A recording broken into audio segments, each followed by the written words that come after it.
Hi hello' নমস্কাৰ right.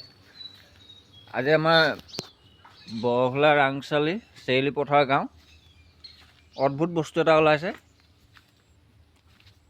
কলগছ মানে কাটি দিয়া হৈছিলে, সেই কলগছৰ মাজত কলডিল ওলাইছে।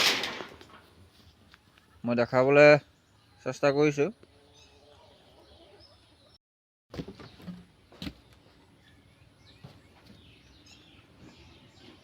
এইজোপা কলগছ কাটি দিয়া হৈছিলে, তাৰ মাজত আপোনাৰ এই কলপুলিটো ওলাইছে, কলডিল। এয়া চাওক, এইটো আঁতৰাই দিওঁ।